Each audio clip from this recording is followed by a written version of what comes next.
Everybody say, praise the Lord. Napaka-importante ang pagparito ng ating Panginoong Hesukristo, yung kanyang pagpunta dito sa lupa, sa sanglibutang ito. At wala nang ibang sadya niya pumunta dito sa lupa. Ito na yung yung isi-celebrate natin ngayong October 3. Napaka-importante po nito. Dapat po natin itong maintindihan. No? Hindi lamang yung the way He was born, when He was born. Ang importante nito kung ano yung gusto na ipagawa sa atin habang Siya ay bumalik na doon sa Kanyang kaharian. Yan ang pinaka-highlight na dapat nating maintindihan. At ito po ay may kinalalaman higit sa lahat sa everlasting life sa bawat isa sa atin at sa mga tao na maniniwala sa Kanya. Basahin natin ang 1 John 5 verse 20. Praise the Lord. And we know that the Son of God is come and has given us an understanding that we may know Him that is true, and we are in Him that is true, even in His Son Jesus Christ. This is the true God and eternal life. Yan ang ating nalaman. We know that the Son of God is come through the birth, sa pamagitan ng kapanganakan. He hath given us an understanding. Nagbigay siya sa atin ng pangunawa. Bakit? We were darkened before. Dati na nadiliman tayo. Tayo ay blinded noon ng dyablo. Yan yung hindi matanggap ng mga Pharisees. Alam mo, mahirap talaga pag yung pride. Parang isip nila matalino sila, may pinag-aralan sila, may grupo sila, may organisasyon sila, malaki yung kanilang simbahan, malaki ang kanilang organisasyon, kinikilala sila ng mga tao, tinitingala sila ng mga tao. Hindi nila matanggap yung katotohanan ng ating Panginoong Hesukristo. Kaya napaka-importante yung kanyang katotohanan. Napaka-importante yan sa buhay natin. Siya ay nagbigay sa atin ng understanding that we may know Him that is true. Para malaman natin na siya yung totoo. Bakit? Meron palang falsehood. Meron po. Yan yung maghahatid sa atin sa eternal damnation. Kaya yung truth na yan, importante yan sa buhay natin kasi yan yung magliligtas ng ating buhay. Kaya, that we may know Him, Jesus Christ, na pumunta dito sa sanglibutang ito, that is true, and we are in Him. Dapat dyan tayo sa Kanya. Huwag tayong mawala kay Jesus. Huwag tayong umalis kay Jesus. Huwag tayong manghina kay Jesus.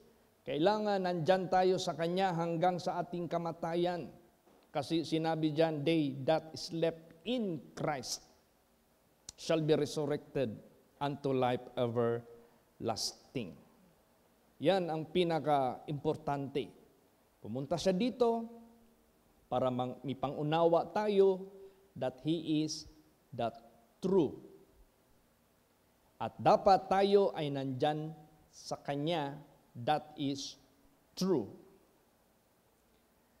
Even in His Son, Jesus Christ, dyan tayo kay Lord Jesus Christ who was born in Bethlehem. Jesus Christ of Nazareth. Wala nang iba.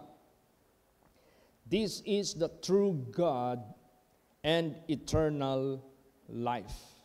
Gusto mong malaman ang true God na kung saan napakarami ang sanglibutang ito na iba-iba ang paniwala ng Diyos. Siya lang ang true God na naghatid sa atin ng true God. Siya lang ang naghatid sa atin ng true God, the creator of all, the living God who created human in His likeness, the eternal God, the forever God. Daming mga Diyos-Diyosan sa sanglibutang ito. Isa lang ang true God. Yan yung hinatid sa atin ng ating Panginoong Hesus Kristo. This is the true God and eternal life. Wala nang iba. Eternal life. Minsan itong eternal life na words ay minsan parang wala ng meaning, parang wala ng impact, parang wala ng effect sa tagapagpakinig ng mga pakinig ng mga tao. Iba ang kanilang nakikita. Iba ang kanilang nadadama. Pero para sa atin, itong true God na ito at saka yung eternal life na ito, dapat malakas ang impact nito sa buhay po natin. Para wag na tayong mawala sa Kanya hanggang sa ating kamatayan. Para itong eternal life na ito, hindi natin ito magpakailanpaman ipagpalit ng anumang bagay na pwedeng maghihiwalay sa atin sa buhay na walang hanggan. Di ba? Bakit tayo binisita ng Diyos? Hindi niya kayang matiis. Tayo na nilalang niya in His likeness, mag-suffer ng eternal damnation. Ayaw niya yun. Kasi alam ng Diyos, there should be eternal place of abode for every human and angels. Human and angels, yan yung nami-mention dito sa Bible. There should be eternal place of abode of every angels and human. At dalawa lang ang places na talagang nag-i-exist at mangyayari. Pero isa lang ang ating patutunguhan sa dalawa na yan. At ang ayaw ng Diyos, tayo'y mapunta doon sa eternal na yan na matatawag nating eternal fire, eternal agony, eternal damnation. Gusto niya tayo sa eternal life. Kaya yan yung pagpunta ni Jesus dito para dalhin sa atin ang true God and eternal life. Praise the Lord. Yan ang pinaka-highlight bakit siya pumunta dito. Para meron tayong understanding at alam natin He is true at dapat tayo ay nandyan sa Kanya. Kay Jesus Christ, He is the true God and eternal life. Siya yung nagdala sa atin dito. Basahin natin ang John 17 verse 3. Praise the Lord. And this is life eternal, that they might know Thee, the only true God, and Jesus Christ whom Thou hast sent. Yes. Wala nang ibang legit na pinadala ng Diyos para maghatid sa atin sa true God. Si Lord Jesus Christ lamang. At kahit nangyari ito at naganap na ito sa sanglibutang ito, gusto pa rin ng dyablo bulagin ang mga tao sa katotohanan. Gusto pa rin iligaw ang mga tao sa katotohanan ng ating Panginoong Diyos. Kaya kailangan nakapokus tayo, nakasintro tayo dyan sa ating Panginoong Hesus Kristo sa pamamagitan ng Kanyang mga salita na magbibigay sa atin ng daan, tayo ay magabayan ng tamang gabay. Kaya nga sabi ni Jesus, if ye continue in my word, then ye are my disciples indeed, and ye shall know the truth, and the truth shall make you free. Free from sin, free from the deception of Satan. Di ka mabibiktima ng masamang espiritu. This is life eternal, that they might know Thee, the only true God, and Jesus Christ whom Thou has sent. See? Kaya, importante yan na ating idaraos ang kanyang birthday. Importante yan after having that wisdom and knowledge, wag na nating pakawalan sa buhay natin na diyan na tayo sa ating Panginoong Hesukristo hanggang sa kamatayan ng ating physical. Diyan na tayo sa ating Panginoong Hesukristo gagawa sa kanyang ipapagawa po sa atin. Hindi man pwede na nandyan ka kay Lord Jesus Christ, wala kang gagawin. Hindi pwede yun. Pag nandyan ka kay Lord Jesus Christ, gagawa ka ng ipapagawa sa iyo. Di ba yan yung sinabi na, they that which live should not henceforth live for themselves, but for him who died and rose again. I am crucified with Christ, nevertheless I live, yet not I, but Christ liveth in me, and the life which I now live in the flesh, I live by the faith of the Son of God, who loved me and gave himself for me. Pag nandyan tayo sa ating Panginoong Hesukristo, hindi pwede wala tayong gagawin. Kung meron mang wala tayong gagawin, yung mga gawain na udyok ng dati nating master, nung nandyan pa tayo sa kasalanan, yun na yung wala na tayong gagawin sa bagay na yun. Pero pag nandito tayo kay Lord Jesus Christ, lahat na ating gagawin ay yung kanyang pinapagawa sa atin. Praise the Lord. Kasi dyan lang sa kanya ang eternal life. Naalaala nyo yung sabi ni Jesus Christ, hindi lahat tumatawag sa akin, Panginoon, Panginoon, ay maliligtas. Yun lang gumagawa sa kalooban ng Ama na nasa langit. Ay saan natin yan masusumpungan? Basahin natin 1 John 5:11. Praise the Lord. And this is the record, that God hath given to us eternal life, and this life is in His Son. Yan.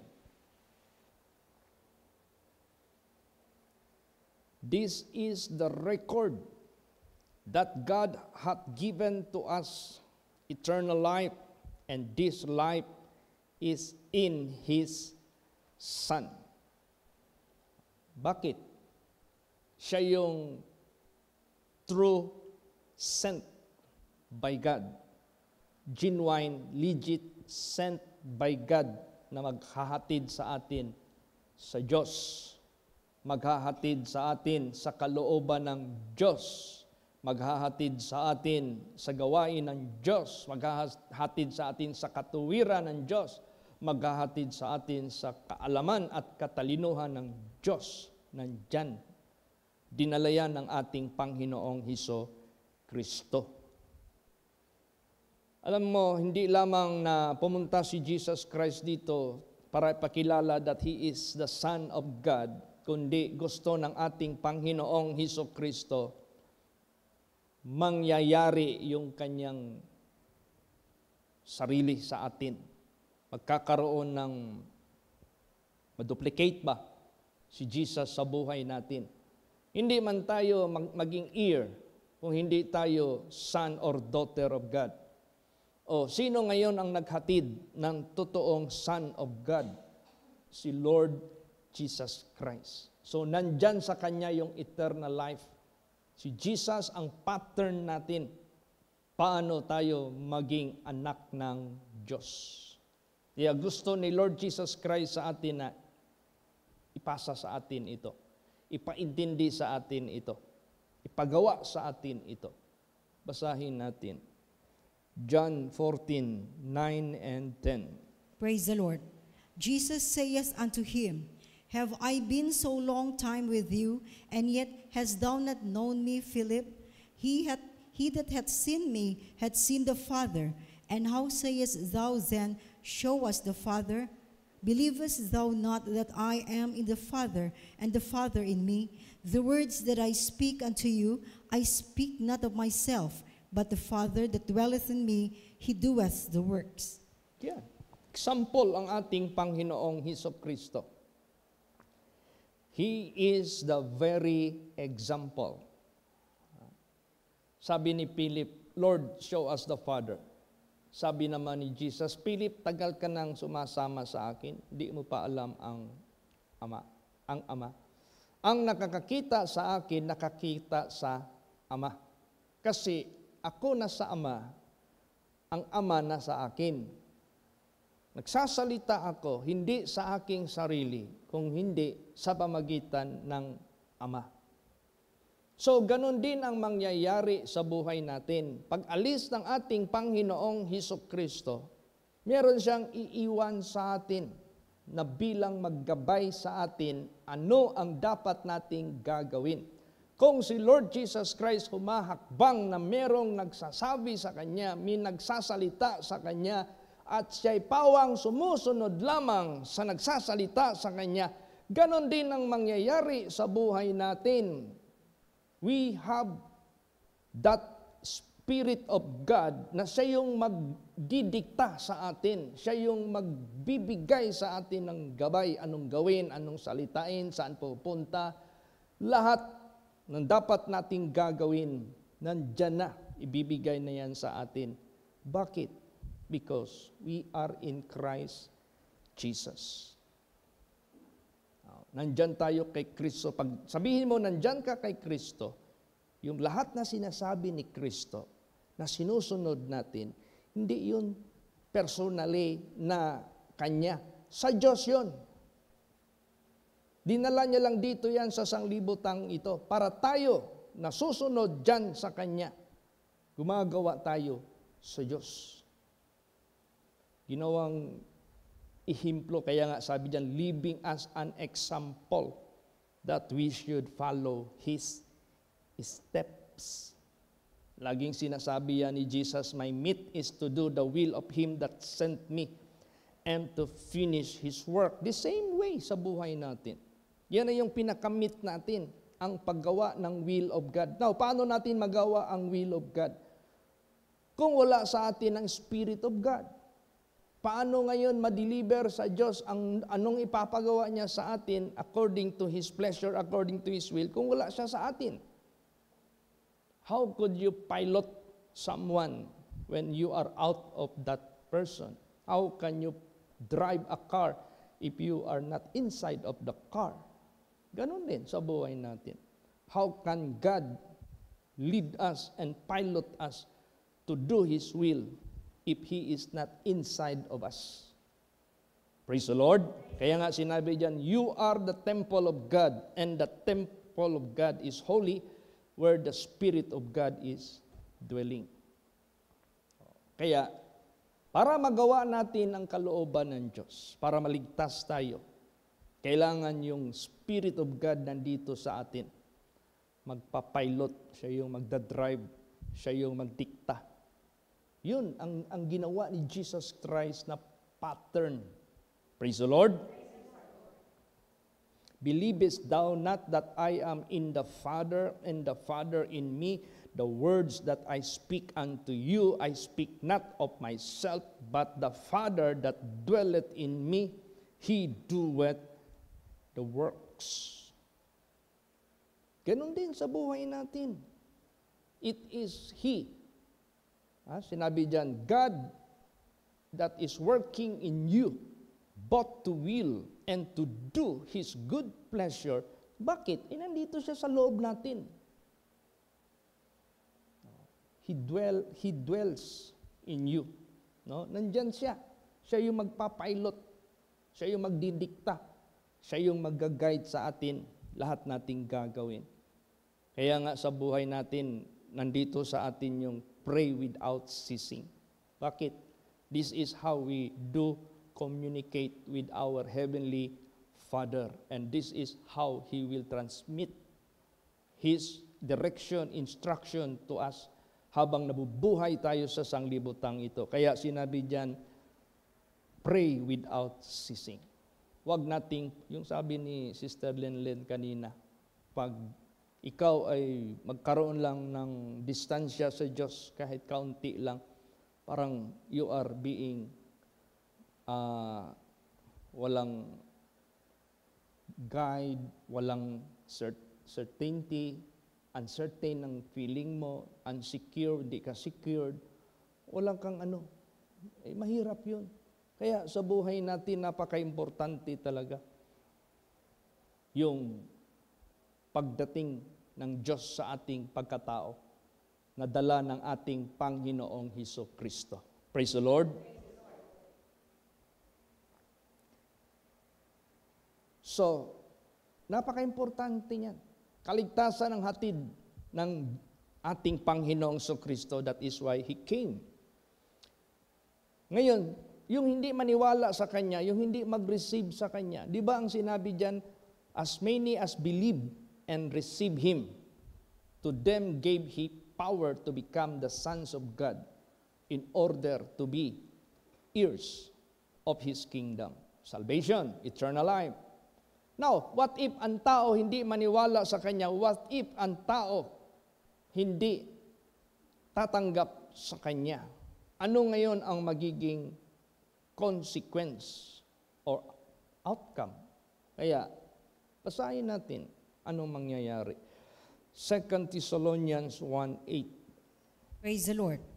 In flaming fire, taking vengeance on them that know not God, and that obey not the gospel of our Lord Jesus Christ. Yan, ang totoo. In flaming fire, taking vengeance on them that know not God. Ayaw mong i-recognize yung iyong parent mo, creator mo.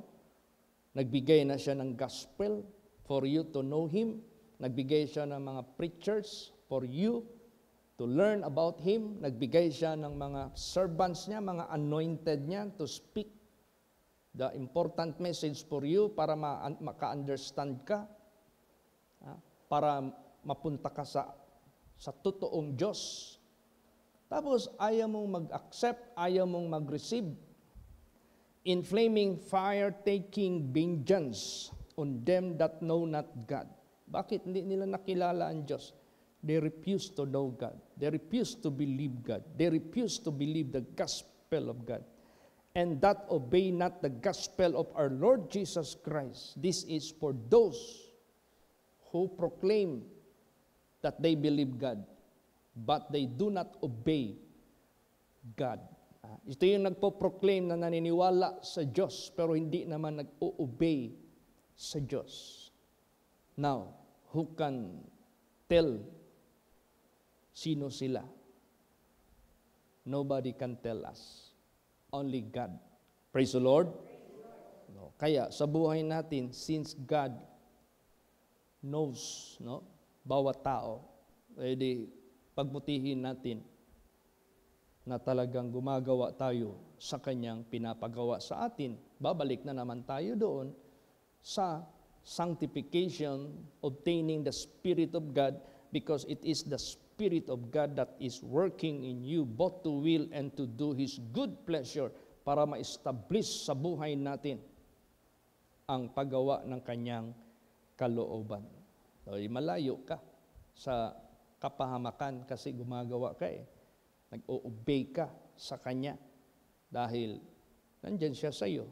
Siya ang sinusunod mo. Siya ang pinapakinggan mo.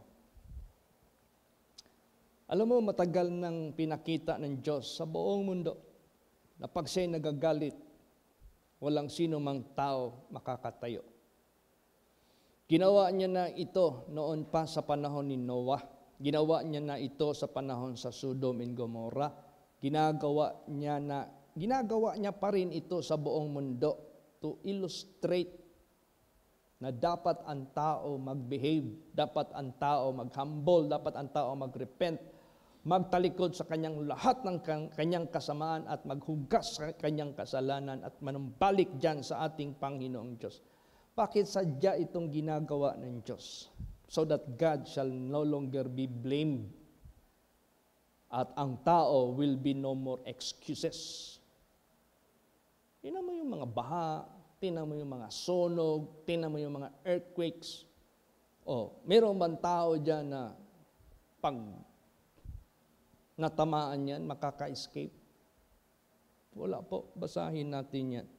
Jeremiah 10 verse 10. Praise the Lord. And the Lord is the true God. He is the living God and an everlasting King. At his wrath, the earth shall tremble, and the nations shall not be able to abide his indignation. Yan.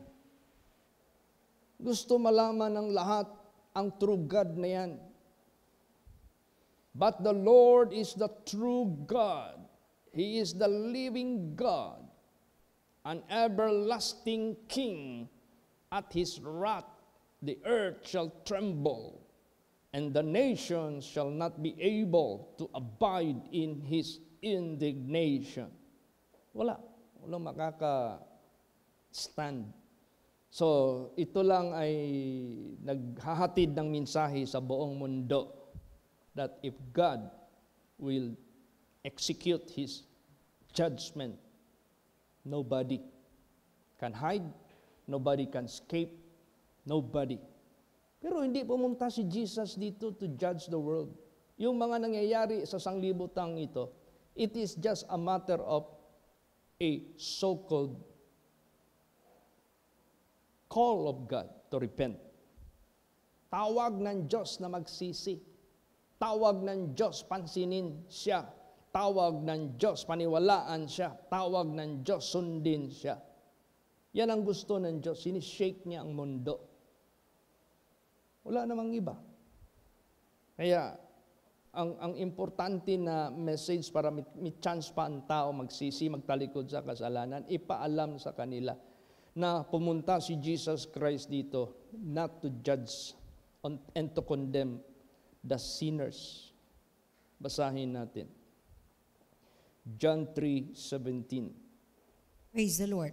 For God sent not his Son into the world to condemn the world, but that the world through him might be saved. Yan. Hindi pumunta o hindi pinadala ang kanyang anak dito sa mundo o sa sanglibutan para hatulan niya ang mundo. Para singilin niya ang lahat ng ating nagawang kasalanan, para singilin niya lahat, bayaran natin lahat ng ating mga karumihan. Hindi. Hindi yun ang kanyang purpose. Ang purpose niya, not for the righteous, but for the sinners. Not also to condemn them, but to ask them to repent, to give them chance to be saved. Yan ang purpose. Nagpunta si Jesus Christ dito. That the world through him might be saved. No? Para maligtas sa pamagitan ng ating Panginoong Hesus Kristo. Ngayon, gusto ni Jesus Christ palaliman. Kasi ngayon ang mundo, nababasa ko yan sa alam mo pag nagsisearch ako, I want also to know other doctrines of other churches. You know why? I need to know so that the Bible says, try every spirit, whether it is of God or not. So doon ko na napagtanto that there are churches today that are existing na ang kanilang paniwala, not to twist yung grasya ng Diyos. Ang kanilang paniniwala, baptism is no longer necessary for our salvation because baptism, that is works. And salvation is not of works, but it is by the grace of God. Sumasalungat na sila sa sinabi ni Jesus, he that believeth and is baptized is saved. Ano pala yung not of works na sinabi sa Bible? Not of your works, but it is the gift of God. Wala tayong mabuting gawa. Pag meron tayong mabuting gawa na nagagawa natin because we receive Christ through repentance and turning away from our sins, and He dwelt in us, at siya na yung gumagawa sa buhay natin, not of yourself. Kaso ang ginawa ngayon ng Diablo, i-convince ang mga tao, work is no longer necessary for your salvation.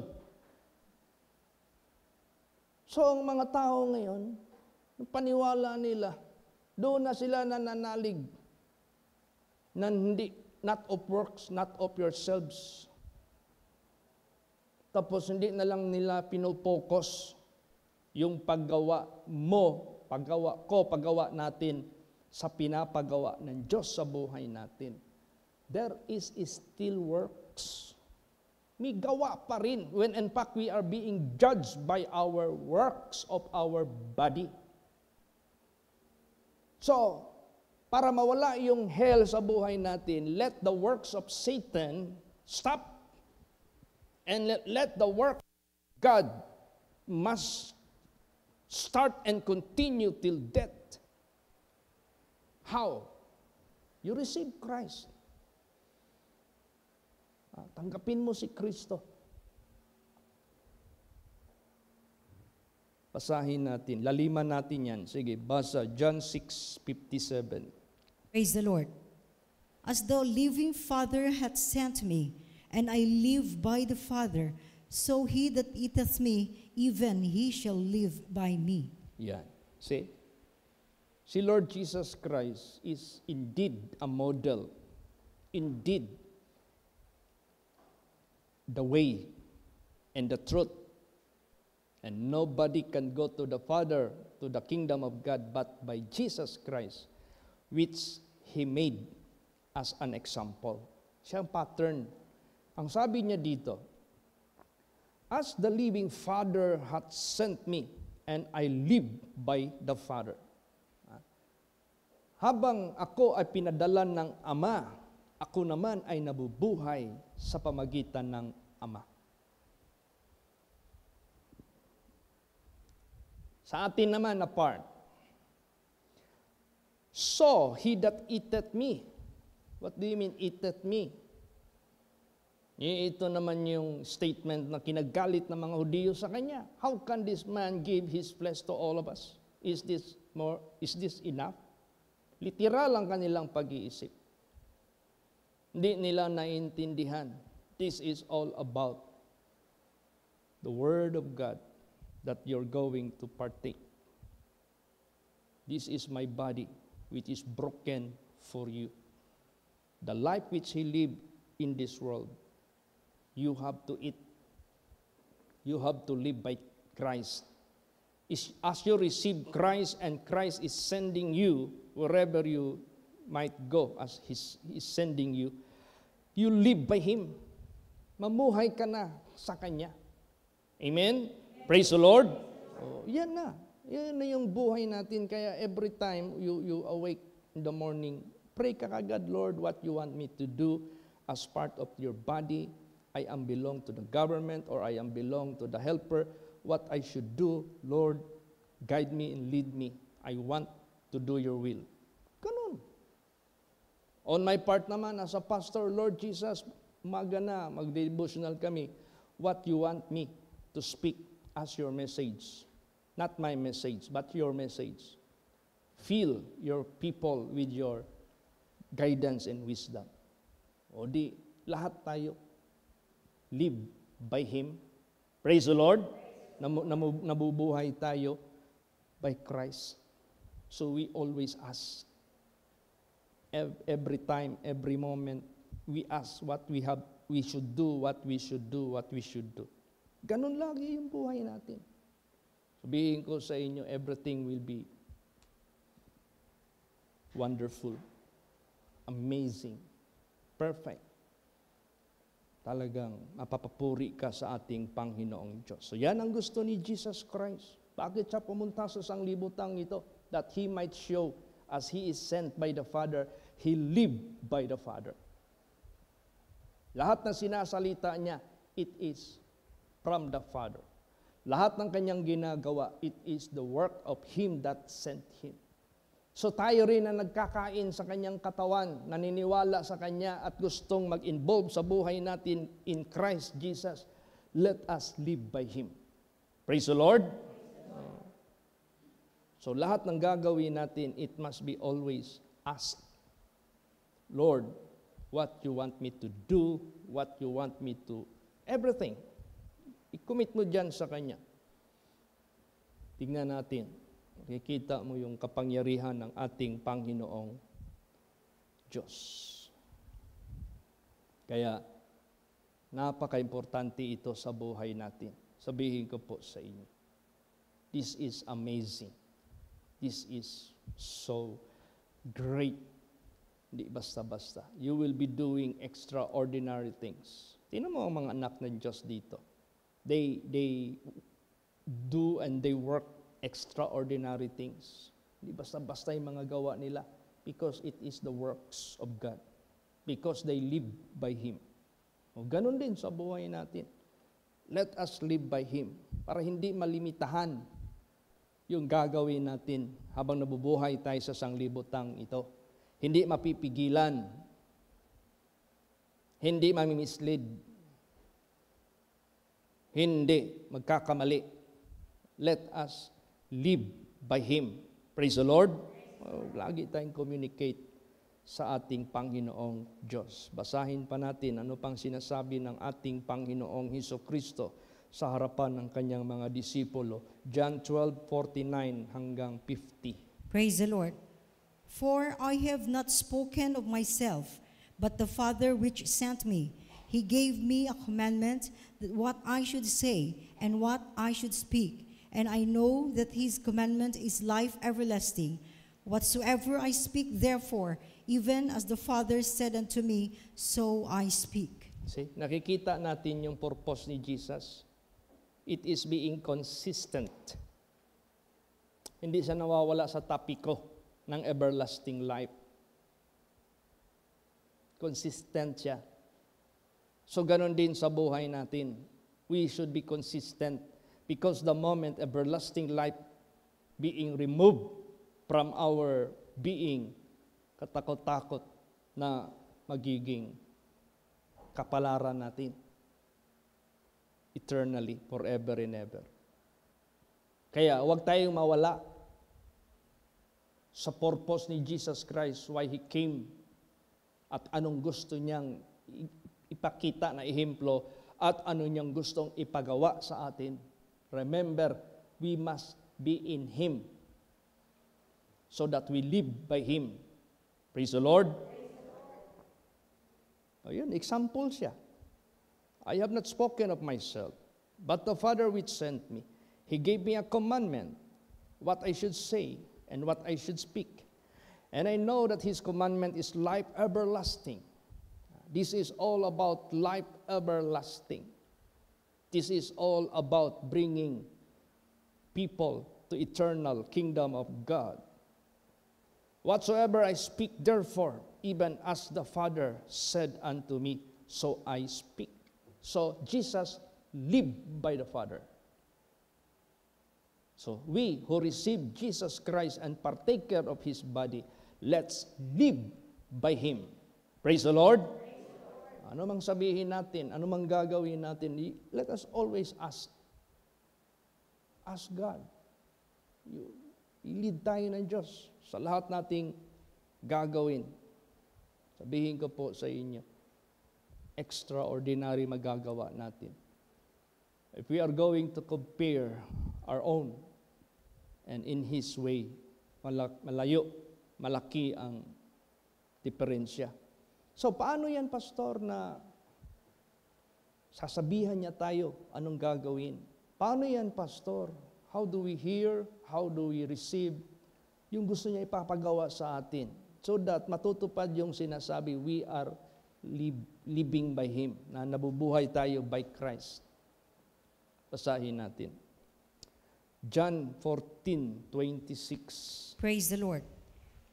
But the Comforter, which is the Holy Ghost, whom the Father will send in my name, He shall teach you all things, and bring all things for your remembrance, whatsoever I have said unto you. Yan. The Comforter, which is the Holy Ghost. Holy Ghost, this is the Spirit of God,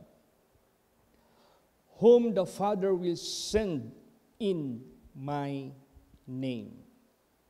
See, the Father is sigurista.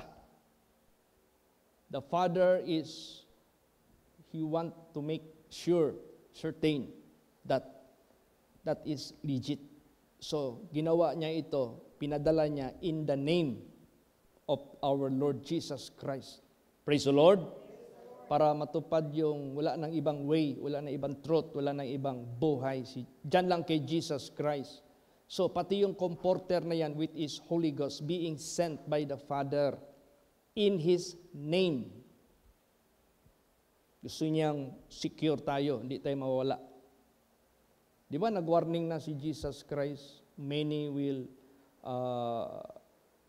will come and will say, I am Christ, and they shall deceive many. Hindi yun sa pangalan ni Kristo. Sa pangalan yun ng personality ng tao na ginagawa nilang Kristo ang buhay nila. Hindi yan ang legit.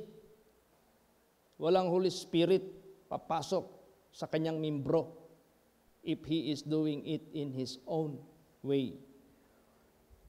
Diyan talaga kay Jesus Christ. He shall teach you all things. Tingnan mo, walang bagay na hindi niya ituro sa atin, sa nararapat nating sabihin, sa nararapat nating isipin, sa nararapat nating gagawin. Ang sarap kaya.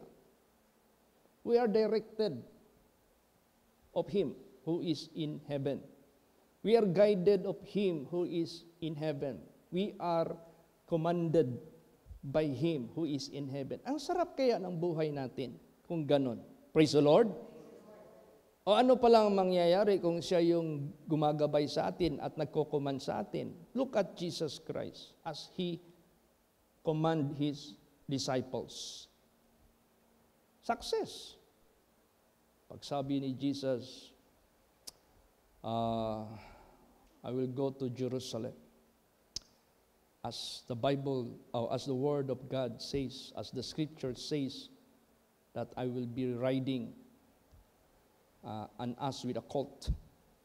Go into the gate of Jerusalem. May nakatali doon na ass with the colt. Tanggalan nyo ng lubid. If the owner will reprimand you, hoy, akin yan. Bakit ninanakaw mo yan? Just tell them the master need it. Yan lang sinabi nila. The master need it. Walang nagawa. Pag siya yung maggabay sa atin, success. Praise the Lord. Talagang successful.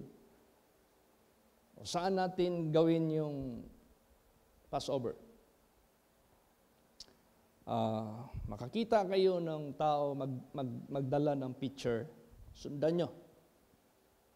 Doon, nakahanda. Sinundan. And it was in the upper room. Ilan yung disciples. Ganon din ang upuan kasama ni Jesus Christ. Prepared na. Ganon, pag siya mag-guide sa atin. Noah was guided in the Old Testament by the living God. Perfect. Hindi nakapsize yung arka. Perfect. Nakalitaw yung arka until nag-subside yung tubig. Walang perfect talaga. Pag ang Diyos ang magbigay ng instruction, ganito, talagang hindi tayo magkakamali. So, napakasarap pala ang pagdating ni Jesus Christ dito. Gusto niya pala ipakita that He lived by the Father. Tayo naniniwala sa Kanya, na naging partaker sa Kanya. We live also by Him. How? By the Comforter, which is the Holy Ghost. He will tell us all things. Praise the Lord. But the Comforter, which is the Holy Ghost, whom the Father will send in my name, He shall teach you all things, and bring all things to your remembrance, whatsoever I have said unto you. Siya yung magre-remind sa inyo sa lahat ng aking sinalita sa inyo. Siya yung mag-refresh, siya yung mag-remind sa inyo. Bakit? Father, Son, Holy Ghost. Isa lang yan. Amen? Praise the Lord. Siya lang yan.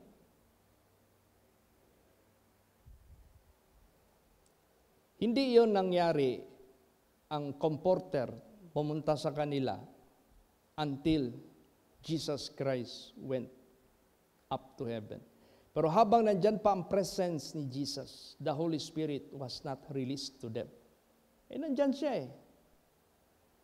The presence of the true God, nandyan. Hindi pa nila kailangan yung comforter, yung Holy Ghost. Tayo, wala na si Kristo, physically, personally.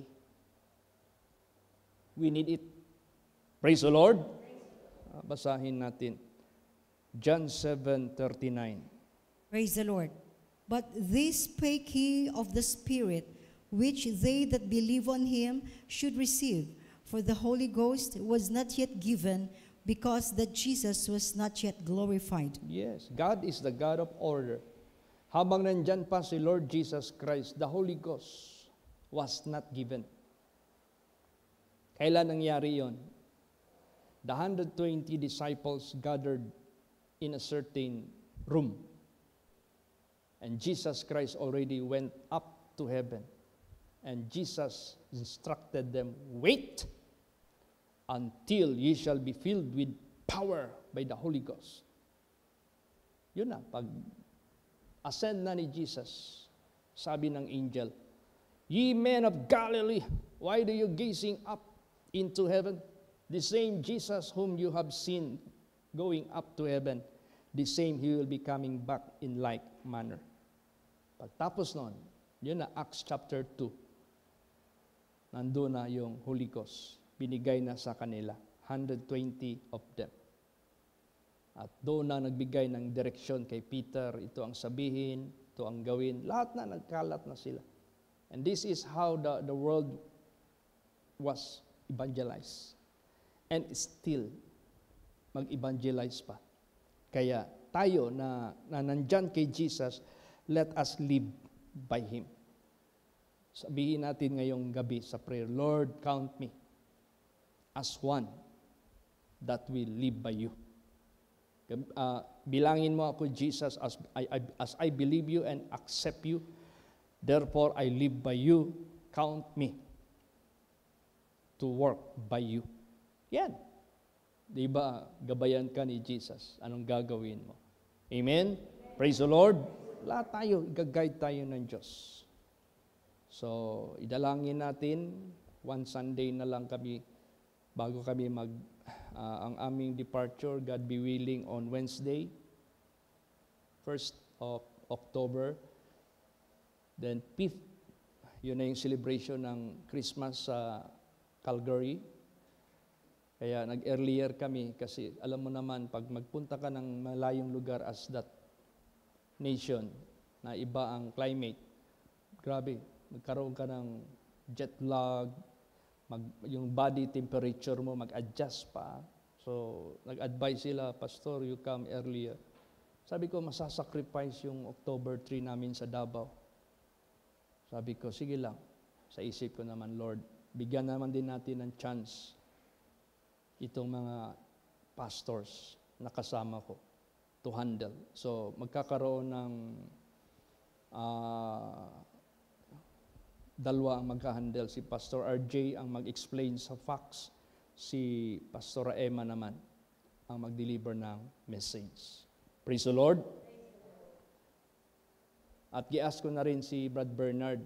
Brad Bern, ikaw ang mag-explain sa facts. Ako naman focus sa message. Kailangan ma-designate din ang mga anak ng Diyos. Praise the Lord. So, basta importante, we live by Jesus Christ. We live by the Father. We live by God. Mamuhay tayo sa Diyos. Then, i-pray natin ang simpleng kasal ni Brother Lito at saka ni Sister Glodilyn ngayong Friday. No? Simple lang ito kasi hindi na sila nag-invite ng so much kasi gusto nila maging simple. So, yung kanilang inimbita ng mga pamilya nila at kung sino pa yung napusuan nila, yun ang mag-attend. Praise the Lord. So, i-pray natin ang successful na wedding.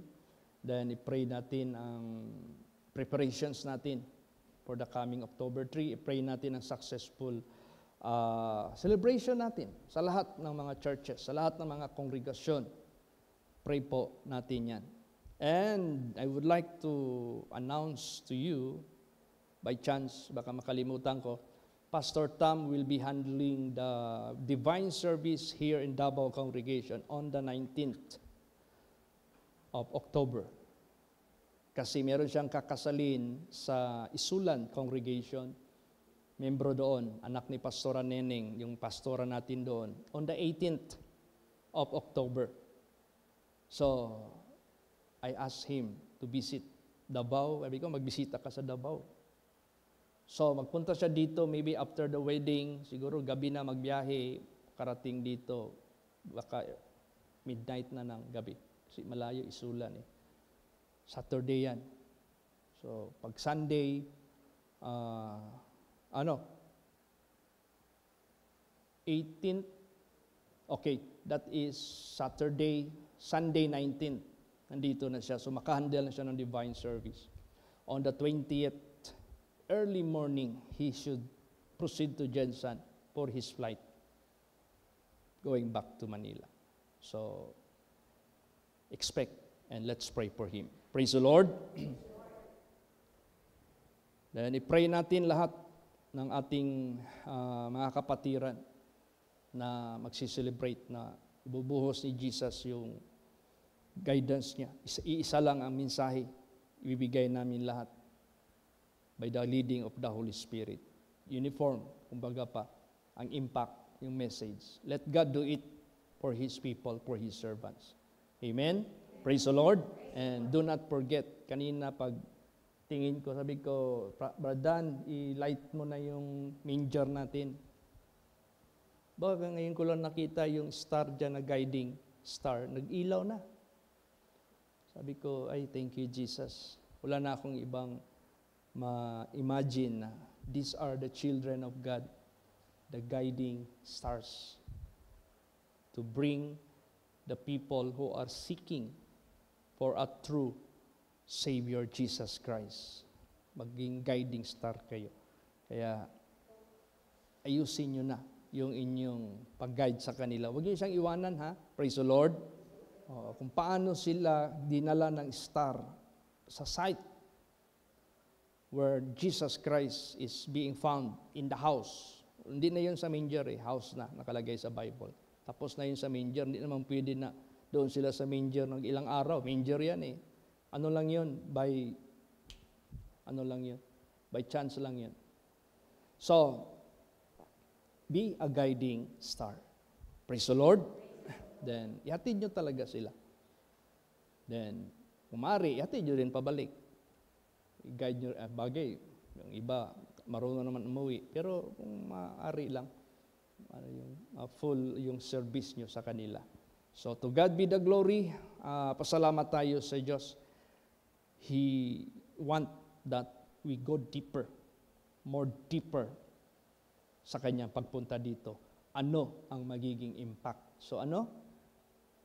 We believe Him, we receive Him, therefore we live by Him. Amen? Praise the Lord. Magsitayo po ang lahat. Sino po ang merong special prayer request? Yes, Sister Risa.